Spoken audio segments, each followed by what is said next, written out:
con nuestro presidente Nayib Bukele, que nos encomendó siempre utilizar la tecnología e innovación para mejorar y eficientizar los procesos que realizamos.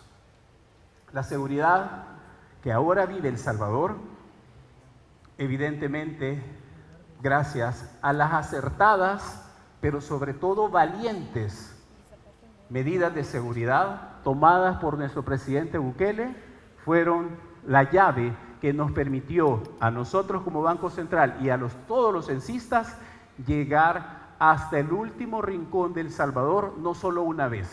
Pasamos muchas veces hasta que encontramos hasta el último habitante de El Salvador para censarlo. No importaba que era lunes, martes, miércoles, jueves, viernes, sábado, domingo, en la noche, en la mañana, en la tarde, y si no estaba le dejábamos una nota y volvíamos a llegar, y si no estaba también volvíamos a llegar. La meta era censarlo y lo logramos. Para esta ronda censal y los procesos estadísticos, El Salvador se favorece de un marco legal también muy reciente. Hasta en eso nos ayudó el presidente Bukele, en darnos un marco legal que nos dio todas las herramientas para desarrollar este proceso censal. Teníamos una ley a diciembre del año pasado que databa desde 1955. Fue enviada a la Asamblea y fue aprobada en diciembre del año pasado, y con eso empezamos este gran proceso. Quiero destacar algunos de los principales logros. Optimizamos el tiempo en la planificación del censo, eso ya lo escucharon ustedes anteriormente, se hizo en tiempo récord, pero también contamos con el acompañamiento vital de los organismos internacionales como UNFA, CELADE, el Buró de Censos de Estados Unidos, y también con el financiamiento del BID. También gracias a la determinación de nuestro presidente Nayib Bukele por la modernización, por creer y por querer un sistema estadístico nacional reciente. Se implementaron toda la tecnología de punta para la recopilación, procesamiento y el monitoreo del censo. Así también que construimos una nueva segmentación censal con métodos avanzados, cumpliendo los más altos estándares internacionales. Y para entrar ya a los resultados, el Censo de Población y Vivienda 2024, que este día les presentamos, ofrece un panorama actualizado de la estructura de la población, incluyendo la distribución geográfica, características socioeconómicas y las condiciones habitacionales. Con este valioso insumo, podemos identificar las tendencias que afectarán al país en las próximas décadas, tanto como el envejecimiento poblacional, la urbanización y las necesidades emergentes de vivienda y de servicios. En esta presentación desarrollaremos 11 puntos en particular. Analizaremos el resultado relacionados con las viviendas, también los resultados relacionados con los hogares, también el idioma, el uso de las tecnologías de la información y la comunicación, la información sobre la población indígena de El Salvador y también la población afrodescendiente, los primeros resultados sobre la población también, que nos permitirá conocer cuántos somos en El Salvador, desglosado por la información por sexo, distribuciones por grupos de edad, quinquenales, el índice de la masculinidad y la distribución poblacional por departamento. Y finalmente les presentaremos cuáles son los próximos productos que divulgaremos y, lo más importante, cuándo pueden esperar el siguiente censo, porque como dijeron los anteriores speakers, aquí no ha terminado, aquí esto ha empezado. ¿Ok? Los alcances. En primer lugar, ¿cuántos somos? El cual va encaminado a determinar la manera precisa de la cantidad de salvadoreños o habitantes de nuestro país. ¿Cómo vivimos? ¿Cómo nos distribuimos? Vamos también a caracterizar la población, vamos a saber de los niveles de educación de la población y, por último, vamos a recolectar los datos sobre el empleo. Hay algo importantísimo que destacar y de lo cual nos sentimos muy orgullosos. la cobertura del censo. Eso es muy importante para cumplir con los estándares internacionales. En el caso de El Salvador, la cobertura del censo fue del 100% del territorio nacional, lo que refleja el compromiso y la participación plena de todos los salvadoreños, quienes nos abrieron muy amablemente sus puertas para poder entregarnos los datos que les vamos a presentar en esta mañana. Hay que también destacar la confianza que tienen los salvadoreños en el presidente Nayib Bukele, que fue fundamental para que nos abrieran la puerta. Era imposible realizar un censo, incluso contratar censistas en el anterior país donde vivíamos, que era gobernado por las pandillas. Era imposible contratar censistas, incluso llegar a lugares muy cerca de acá, como Soyapango. Era imposible poder llegar a estos lugares si no tuviéramos la seguridad que ahora vive el país. También se realizó una estrategia comunicacional exitosa que logró llegar hasta el último salvadoreño para entender la necesidad y el beneficio del censo, pues no le llevábamos nada, simplemente llegábamos a sus casas a traer información. Y los salvadoreños lo entendieron muy bien.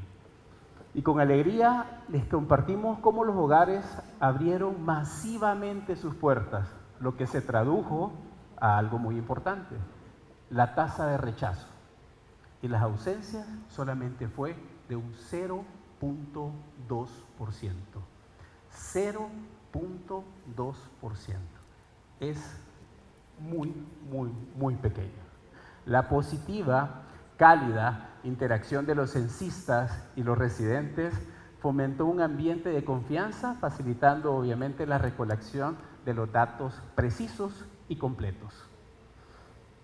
Quiero reiterar que la cobertura del 100% del territorio nacional fue posible gracias a las acertadas y valientes decisiones del presidente Bukele, que ahora que todos conocemos que el presidente Bukele ha puesto en el centro de las políticas públicas a los salvadoreños. Eso es lo mejor que le pudo pasar a El Salvador, que un gobierno y un presidente pusiera en el centro de las políticas públicas a la razón de ser de un gobierno, a su pueblo.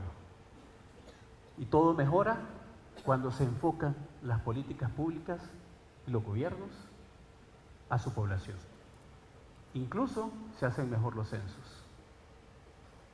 Dicho lo anterior, vamos a pasar a los principales resultados del Censo de Población y Vivienda. Por favor, acomódense, que empezamos.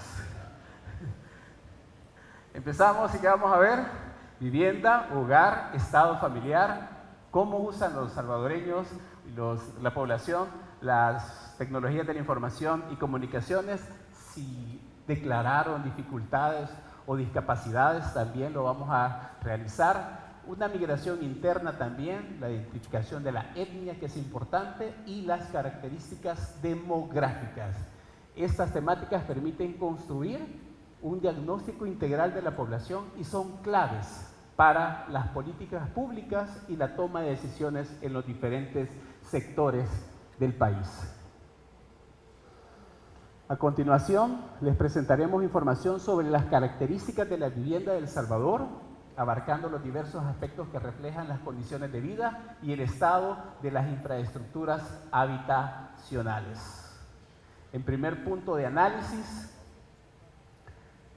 es el número total de las estructuras encontradas en El Salvador, clasificadas por su función principal.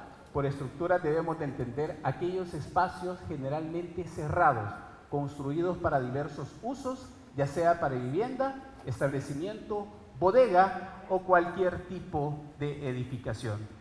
En El Salvador, la mayoría de estructuras están dedicadas al uso habitacional. Durante el censo 2024 se visitaron 3.724.015 estructuras, casi 2 millones de estructuras más de las que se registraron en el 2007. ¿Se imaginan? hemos aumentado casi 2 millones de estructuras en 17 años.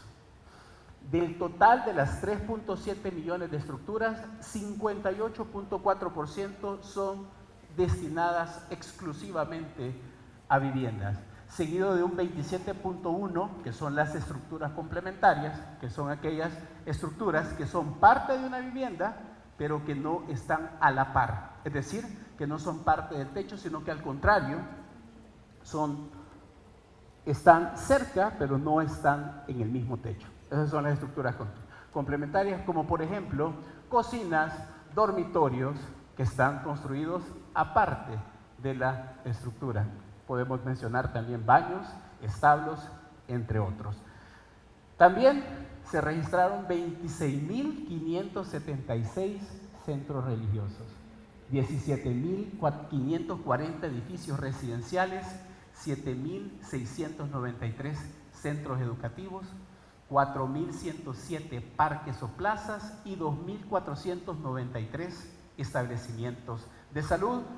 Ustedes lo ven en porcentaje, yo se los digo en cantidades para que tengan una idea de cuántas iglesias, cuántos parques, cuántos edificios, cuántos centros educativos hay en el país. La distribución de las viviendas en El Salvador es algo que debemos de ver. San Salvador concentra su gran mayoría. El 24.3% de las viviendas totales están en el Gran San Salvador, considerando en este caso su papel como centro urbano y de desarrollo del país. Seguido por La Libertad concentra un 12.5% del total de las viviendas a nivel nacional. Santa Ana es el tercer departamento con 9.6% y en contraposición se encuentra Cabañas, que solamente tiene el 2.4% de las viviendas a nivel nacional. El caso de las viviendas colectivas, que son las viviendas colectivas, son aquellas donde reside un grupo de personas sin vínculos familiares, pero que entre sí comparten razones para estar en la misma vivienda. ¿A qué nos referimos con esto? Albergues, orfanatos, pupilajes, conventos, entre otros. Esto es bien importante, porque entre San Salvador y La Libertad se encuentra el 50.1% de las viviendas colectivas registradas del total a nivel nacional. También Santa Ana y San Miguel se identificó un porcentaje bastante alto, 9.7 y 8.2% respectivamente, sobre las viviendas colectivas. El Censo de Población y Vivienda 2024 permitió determinar cuántas personas habitan en cada tipo de vivienda. Para el caso de las casas independientes, que representan la gran mayoría, son el 95% del total. Los apartamentos, 1.9%, otros sitios o cuartos en mesón, 1.2%, la vivienda improvisada o champas, como se le conoce en El Salvador, representa un 1.1%, un cuarto o una pieza, un 0.7%, un rancho o una choza, un 0.2%. En El Salvador existen 1.841.206 viviendas ocupadas. ¿Cuánto es más comparado con el 2007? Tenemos 468.353 viviendas ocupadas más que las que se registraron en el censo 2007. También hay que también determinar la condición de ocupación de las viviendas. Esto implica identificar cuáles viviendas están habitadas, pero también cuáles están deshabitadas o desocupadas. El censo nos mostró que la tasa de viviendas ocupadas se ubicó en el 81.1%, levemente abajo del 83% registrado en el 2007, pero que a nivel nacional existen 2.270.170 viviendas tanto ocupadas como viviendas desocupadas. En el caso de la condición de desocupación, es decir, estas están categorizadas por su tipo de desocupación. No es que solo están desocupadas, también nos interesamos en preguntar qué pasaba con esas viviendas que estaban desocupadas y que nadie residía en ellas. Pues la gran sorpresa es que las viviendas de uso ocasional representaron un 47.1%. Casi la mitad de las viviendas que están desocupadas corresponden a aquellas que se usan ocasionalmente. ¿A qué nos referimos con eso? Ranchos de playa, cabañas de montaña, viviendas pertenecientes a los hermanos lejanos que vienen de manera ocasional a su país de origen. Y casi el 20%, también podemos agregar las Airbnb, que son ocupadas ocasionalmente. Casi el 20% de las viviendas desocupadas se encuentra en condición de abandono. Eso es algo que también debe interesarnos, que por qué están abandonadas casi el 20% de aquellas viviendas desocupadas. Y las viviendas en construcción o en reparación representan el 9.6%.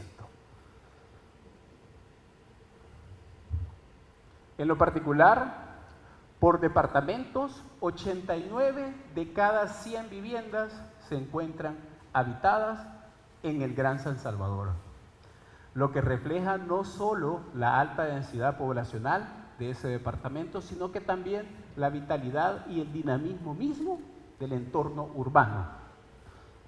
Si nos vamos en el contraste, el 68.7 de la Unión, es decir, 69 viviendas de cada 100 en la Unión se encuentran en la misma condición. Si diferenciamos por regiones, los mayores porcentajes los ocupan el centro y el occidente. En el mapa ustedes pueden destacar el color más intenso, representa donde hay más porcentaje, y el color menos intenso representa donde hay menos porcentaje. Pueden ver que en el occidente y en el centro existe la concentración de las viviendas que tienen más utilización. Respecto a los materiales de construcción, esto es bien interesante. El censo nos reveló que un 77.3% de las viviendas utilizó bloque, ladrillo y cemento como material principal de sus paredes. También que el 31.6% de los pisos son de cerámica.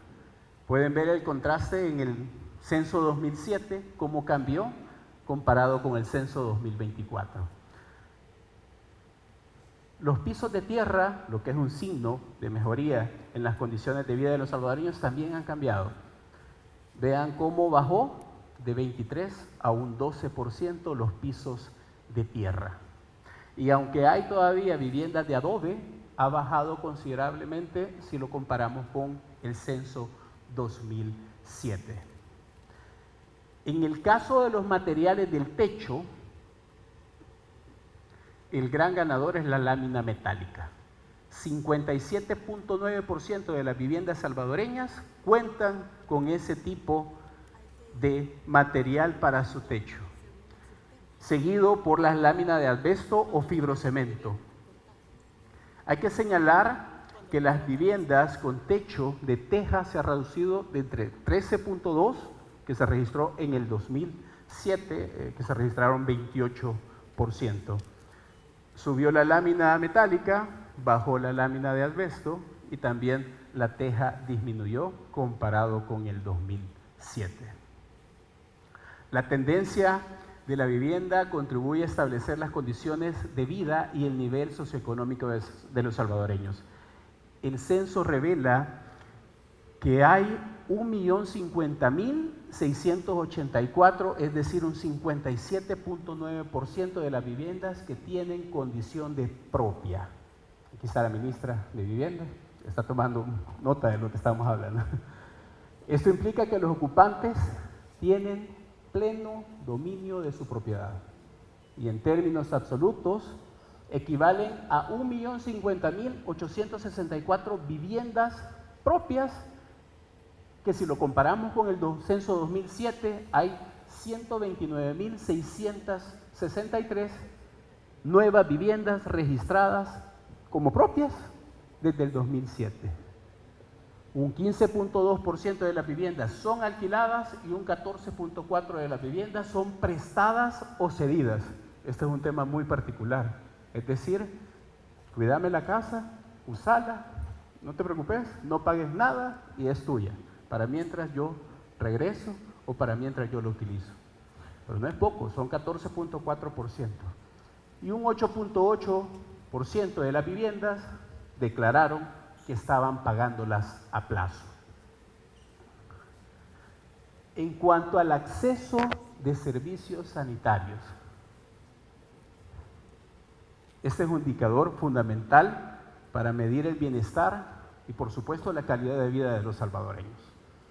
El censo identificó que el 90.4% de las viviendas hacen uso exclusivo del servicio sanitario y únicamente 9.6% lo comparten con otras viviendas.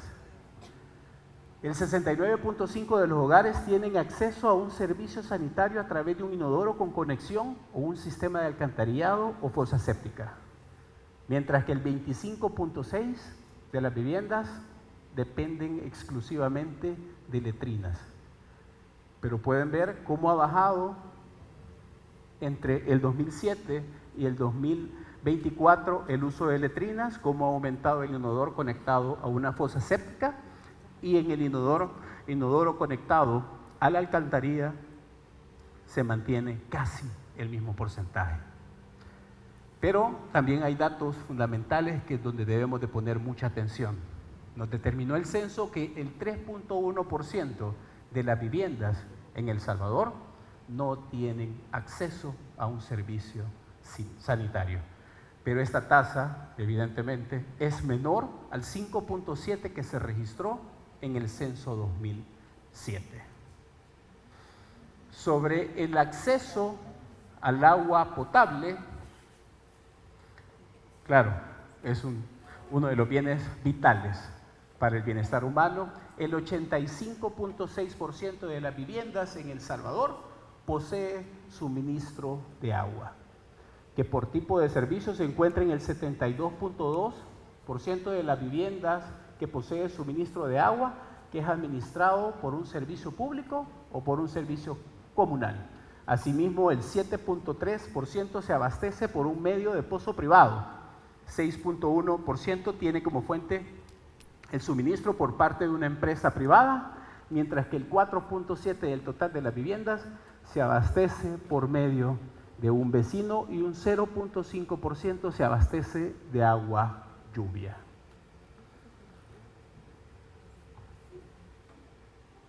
Energía eléctrica. Esta información evidentemente es sumamente valiosa, nos permite conocer la infraestructura y el bienestar socioeconómico de los hogares, un mayor acceso a electricidad, está relacionado con niveles altos de desarrollo, tanto como áreas urbanas como para áreas rurales, ya que permite el acceso de servicios esenciales como la iluminación, uso de electrodomésticos, sistemas de refrigeración y preservación de alimentos, educación a distancia, entre otros. En El Salvador, solamente el 2.3% de las viviendas no posee electricidad, pero el 90.7% de las viviendas se abastecen de una red pública, mientras que el 4.9% lo hace a través de su vecino. Mientras que las restantes viviendas acceden a otro tipo de fuentes como paneles solares o generadores eléctricos. Aquí no tenemos la comparación del censo 2007 porque en ese censo no se preguntó esta pregunta y obviamente se las presentamos acá. En el próximo censo muy seguramente vamos a tener la siguiente comparación. ¿Quién es el líder sobre el acceso a electricidad? Por supuesto, San Salvador, con un 98.4% de sus viviendas cuentan con servicio eléctrico. ¿Qué refleja esto? La modernización y urbanización de este departamento y sus alrededores.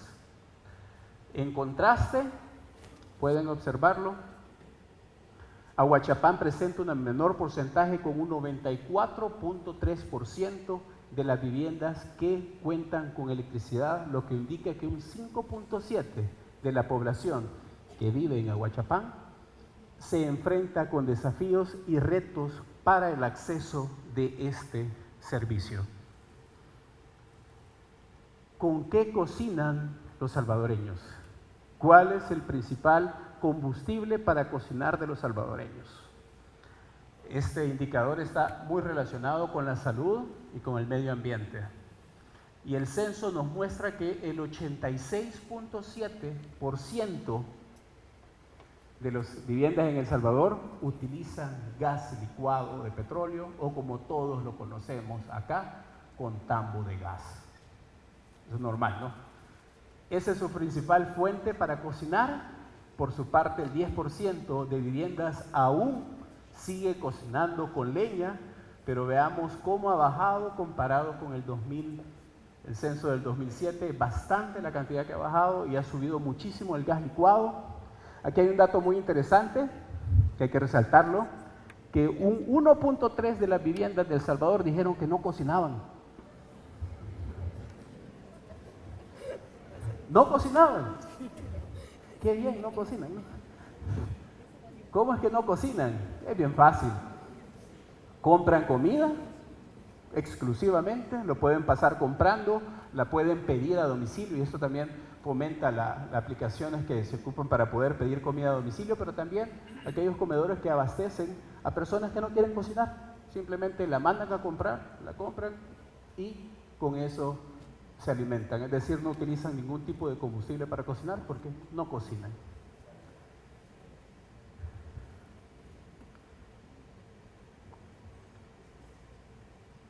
¿Quiénes utilizan más cocina de leña para cocinar? Morazán se destaca como el departamento con un mayor porcentaje de viviendas que emplean este recurso para cocinar.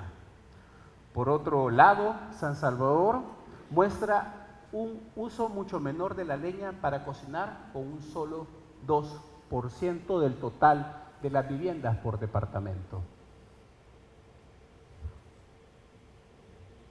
Ahora pasamos a información sobre eliminación de los residuos o desechos sólidos, que eso es bastante importante porque la correcta gestión de los residuos sólidos es esencial para mejorar la calidad de vida de la población y proteger, evidentemente, al medio ambiente.